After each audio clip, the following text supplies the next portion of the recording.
जरा सोचो 3 से 4 साल तो एक एवरेज डिग्री का ड्यूरेशन होता है। यानी अभी अगर आपने अपनी 12th क्लियर की है तो हमेशा की तरह मैं 2025 से लेकर नेक्स्ट 10 to 15 इयर्स में इंडियन जॉब मार्केट के अंदर क्या क्या रेवोल्यूशंस होने वाले हैं, इन सब को डीपली एनालाइज एंड बारीकी से स्टडी कर आपके लिए 10 जॉब्स एंड करियर्स की लिस्ट लाया। इन जॉब्स के लिए कौन से क्वालिफिकेशंस रिक्वायर्ड है, क्या स्किल्स आपको सीखने होंगे, इवन ये स्किल्स आप कहाँ से सीख सकते हो, ये सब मैं आपको बताने वाला हूँ। So number 1, product manager. दोस्तों ट्रस्ट मी, प्रोडक्ट मैनेजर की पोजीशन के लिए मार्केट में इस वक्त क्रेजी डिमांड है। इनकी एंट्री लेवल सैलरी भी दूसरी जॉब से काफी हाई है। चलो समझते हैं इनका काम क्या होता है। दोस्तों किसी भी प्रोडक्ट को मार्केट में लॉन्च करने से पहले देखना जरूरी है कि लोगों के बीच में उसकी डिमांड है भी या नहीं। इसके अलावा क्या मार्केट में कोई गैप है जिसे भरने के लिए एक दूसरा प्रोडक्ट बनाया जा सकता है, ये सब मार्केट रिसर्च के अंदर आता है। ये सारी मार्केट रिसर्च करना, उसके बाद प्रोडक्ट क्या होना चाहिए, उसका डिजाइन कैसा होना चाहिए, इन सारी चीजों पर वर्क करना, ये सब प्रोडक्ट मैनेजर का काम होता है। एक बात याद रखना, किसी भी कंपनी की वैल्यू और उसकी इमेज उसके प्रोडक्ट पर डिपेंड करती है। इसीलिए प्रोडक्ट मैनेजर्स को कंपनीज अच्छा खासा अमाउंट पे करने में पीछे नहीं हटती।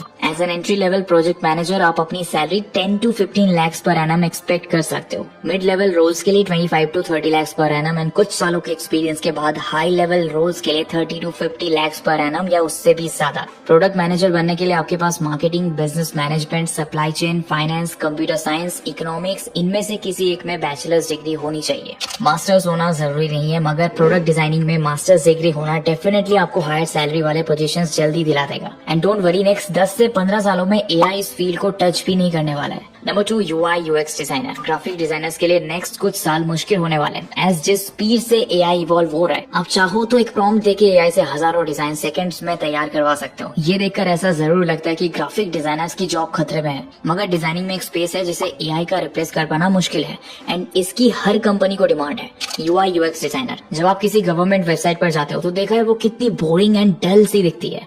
वो इसीलिए क्योंकि उसके डिजाइनिंग एंड प्लानिंग में ध्यान नहीं दिया जाता। बट वही अगर आप स्विगी, जोमेटो, फ्लिपकार्ट जैसी कोई साइट खोलोगे तो सब कुछ नीट, क्लीन एंड सुंदर दिखता है। ये यूआई यूएक्स डिजाइनर का काम है। वेबसाइट पर सब कुछ फाइनली कैसा दिखना चाहिए उसे डिजाइन करना। हर कंपनी की वेबसाइट होती है एंड हर कंपनी चाहती है उसकी वेबसाइट अच्छी दिखे, इसलिए हर कंपनी के पास अपनी यूआई यूएक्स डिजाइनर्स की टीम होती है। इसके लिए आपको colour palette and typography, contrast जैसी चीजों का आइडिया होना चाहिए एंड डिजाइन टूल्स पर आपकी काफी पकड़ होनी चाहिए। फिग्मा काफी पॉपुलर टूल है जिसका इंडस्ट्री में यूज किया जाता है। इसके अलावा एडोबी एक्सडी और स्केच भी काफी अच्छे ऑप्शंस हैं। डोंट वरी, बिकॉज मैंने इन तीनों के ही फ्री डिटेल्ड यूट्यूब कोर्सेज आपके लिए डिस्क्रिप्शन में अटैच कर दिए हैं। As a beginner UI UX designer आपकी स्टार्टिंग सैलरी हो सकती है 5.1 lakhs पर एनम, मगर एक्सपीरियंस के साथ ये बड़े आराम से बढ़ सकती है। आप चाहो तो लिंक्डइन और Indeed.com पर जाकर बाहर की कंट्रीज जैसे यूएसए में यूआई यूएक्स डिजाइनर की जॉब के लिए अप्लाई कर सकते हो और घर बैठे उनके लिए काम कर सकते हो। आप यहाँ $80,000 यानी 65 lakhs पर एनम से शुरू कर $150,000 that is 1.2 CR per annum तक कमा सकते हो। Number 3, data analyst. Data analyst सुनते ही लोगों के दिमाग में डाउट आने लगता है। सबको ऐसा लगता है मार्केट में बहुत ज्यादा कंपटीशन है और इस फील्ड में जाना अब वर्थ इट नहीं है। मगर दोस्तों ये बात सच्चाई से बहुत दूर है। मैं पर्सनली बताऊं तो मेरी एक दोस्त से बात हुई जो कि एक एचआर प्रोफेशनल है। उसने कहा कि इस फील्ड में लोगों की जरूरत बहुत है मगर हायर करने में बहुत परेशानी आती है, क्योंकि इवन दो अप्लाई करने वाले लोग बहुत है, स्किल्ड कैंडिडेट्स बहुत कम है। डेटा के साथ काम करने वाले कंपनीज के नंबर्स डे बाय डे बढ़ रहे हैं। US bureau of labour statistics के हिसाब से 2023 तक इस रोल की डिमांड 12% बढ़ने ही वाली है। एंड अगर आपको ये डर है कि एआई कहीं डेटा एनालिस्ट की जॉब को रिप्लेस तो नहीं कर देगा, तो मैं बता दूं कि कंपनीज किसी भी एआई को अपने डेटा के साथ ट्रस्ट नहीं करना चाहती है। ऐसे एक छोटी सी गलती भी बहुत बड़ा लॉस का रीजन बन सकती है। डेटा एनालिसिस में problem solving and decision making AI से ज्यादा ह्यूमन स्किल्स पर डिपेंड करती है। डेटा एनालिस्ट का काम होता है किसी बिजनेस के कॉम्प्लेक्स डेटा को बहुत ही सिंप्लीफाई कर उसकी रिपोर्ट्स बनाना जो बाद में बिजनेस की प्रॉब्लम सॉल्व करने के लिए यूज किए जाएंगे। इस काम के लिए एंट्री लेवल पर कंपनीज आपको 4 से 8 लाख पर एनम एंड थोड़े एक्सपीरियंस के बाद 10 से 12 लाख पर एनम इजीली पे कर सकती है।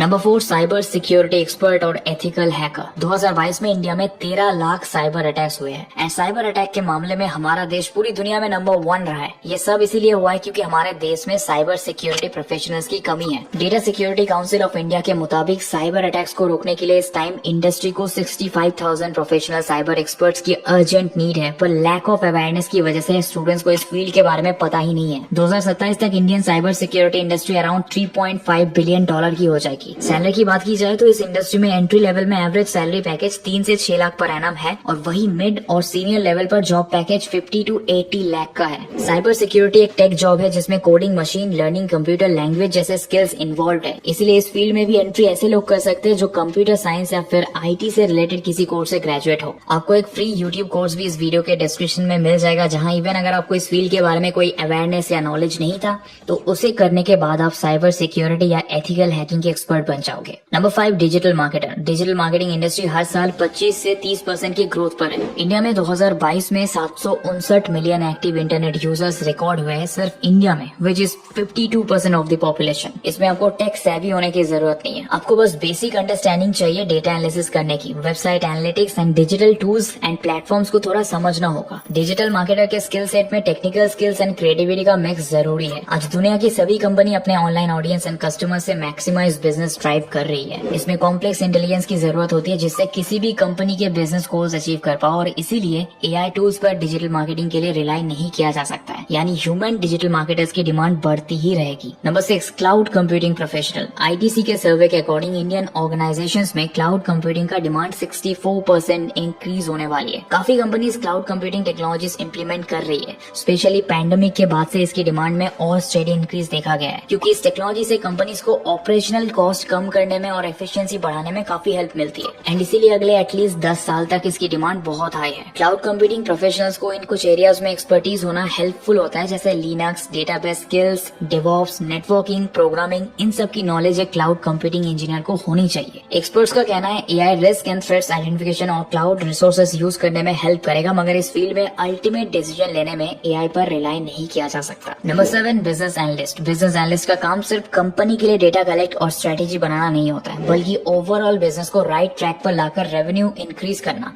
एक्सपेंस कम करना और कंपनी के लिए लॉन्ग टर्म स्ट्रेटेजी क्रिएट करना होता है। मतलब कि बिजनेस एनालिस्ट वही बन सकता है जिसे बिजनेस रन करना आता हो। साथ ही कम्युनिकेशन स्किल्स भी कमाल की होनी चाहिए। Critical thinking and analytical mindset होना चाहिए जो डेटा को देखते ही प्रॉब्लम्स को फाइंड आउट कर ले। टेक्निकल स्किल्स में एक्सेल, PPT, टैब्ल्यू और SQL जैसे सॉफ्टवेयर यूज करने आने चाहिए। कॉमर्स, फाइनेंस, कंप्यूटर एप्लीकेशन या फिर इकोनॉमिक्स, इनमें से किसी भी फील्ड में अगर आप ग्रेजुएट है तो बिजनेस एनालिस्ट आपके लिए एक अच्छी करियर अपॉर्चुनिटी बन सकता है। इस प्रोफाइल का एक बोनस पॉइंट यह है कि इसके लिए आपको कंप्यूटर लैंग्वेज या फिर एडवांस मैथमेटिक्स आने की जरूरत नहीं है, बस प्रोबेबिलिटी और स्टैटिस्टिक्स समझ आनी चाहिए। बिजनेस एनालिस्ट के लिए कंपनीज मिनिमम ग्रेजुएशन और बिजनेस एनालिस्ट का कोई सर्टिफिकेशन कोर्स तो नहीं मांगती है, लेकिन अगर आप पहले से इंडस्ट्री में वर्किंग है तो आपको पास्ट एक्सपीरियंस का भी इस प्रोफाइल में बेनिफिट होता है एंड कंपनी जल्दी हायर कर लेती है। इंडिया में बिजनेस एनालिस्ट की एवरेज सैलरी 6 लाख से 15 लाख पर एनम के बीच है, जो पूरी तरह कैंडिडेट के स्किल्स, क्वालिफिकेशन और एक्सपीरियंस पर डिपेंड करता है। Number 8, growth hacker. Growth hacking एक नए जमाने के लिए एक highly short after career option है। ये फील्ड स्टार्टअप्स और स्मॉल बिजनेसेस के लिए एक विकल्प है जो उन्हें रैपिड ग्रोथ और कस्टमर एक्विजिशन के लिए हेल्प करता है। ग्रोथ हैकिंग का डिमांड 2010 से 2025 तक कई बार काफी बढ़ गया है। एवरेज सैलरी एक ग्रोथ हैकर के लिए इंडिया में 6,50,000 पर ईयर होता है, लेकिन ये 2,21,000 से 20 लाख के बीच वेरी करता है। ग्रोथ हैकिंग के लिए कोई स्पेसिफिक एलिजिबिलिटी नहीं होती है, लेकिन ऐसा होने पर ग्रेजुएशन कंपलसरी होती है। आपको डिजिटल मार्केटिंग, डेटा एनालिसिस और ग्रोथ हैकिंग टेक्निक्स के बारे में जानना चाहिए। स्टैटिस्टिक्स और डेटा एनालिटिक्स के नॉलेज चाहिए।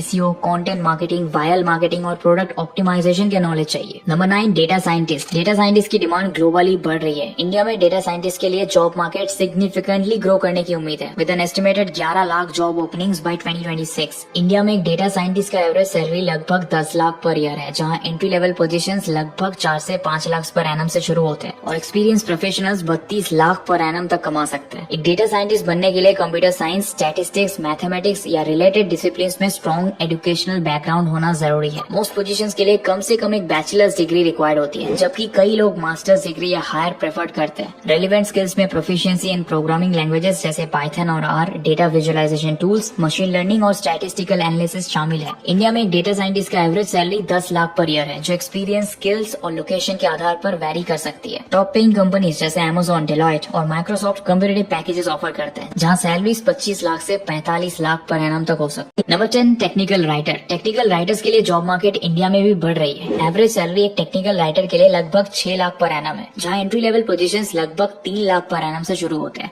और experience professionals 12 lakh per annum तक कमा सकते हैं। टेक्निकल राइटर्स का मेन काम कॉम्प्लेक्स टेक्निकल इन्फॉर्मेशन को क्लियर और यूजर फ्रेंडली डॉक्यूमेंटेशन डॉक्यूमेंटेशन में कन्वर्ट करना होता है। ये manuals, user guides, how to articles और FAQs लिखते हैं जो एंड यूजर्स और स्टेक होल्डर्स को प्रोडक्ट्स और सर्विसेज समझने में मदद करते हैं। इनका फोकस होता है कंटेंट को एक्यूरेट और इजीली अंडरस्टैंडेबल बनाना। टेक्निकल राइटर बनने के लिए स्ट्रॉन्ग एजुकेशनल बैकग्राउंड इन फील्ड्स जैसे इंग्लिश, कम्युनिकेशन, जर्नलिज्म या टेक्निकल राइटिंग जरूरी है। मोस्ट पोजीशंस के लिए कम से कम एक बैचलर्स डिग्री रिक्वायर्ड होती है, जबकि कई लोग मास्टर्स डिग्री या हायर प्रेफर्ड करते हैं। रेलिवेंट स्किल्स में proficiency in writing, editing, content management tools और अंडरस्टैंडिंग ऑफ टेक्निकल कॉन्सेप्ट्स शामिल है। इसके लिए एक डिटेल फ्री यूट्यूब कोर्स भी मैंने डिस्क्रिप्शन में आपके लिए अटैच कर दी है। इंडिया में एक टेक्निकल राइटर का average salary 6 lakh per annum है, जो एक्सपीरियंस, स्किल्स और लोकेशन के आधार पर वेरी कर सकती है। तो दोस्तों, अब आपको वो 10 करियर ऑप्शंस मालूम है जो नेक्स्ट 10 to 15 इयर्स में इररिलेवेंट बिल्कुल नहीं होने वाले। एंड अगर आप इनमें स्किल्स एक्वायर कर अपना करियर बनाते हो तो अपने दोस्तों की तरह आपको AI से डरने की कोई जरूरत नहीं है। आई होप ये वीडियो आपको हेल्पफुल लगा हो। अगर हाँ, तो आप इस वीडियो को लाइक कर सकते हैं एंड चैनल को सब्सक्राइब कर सकते हैं।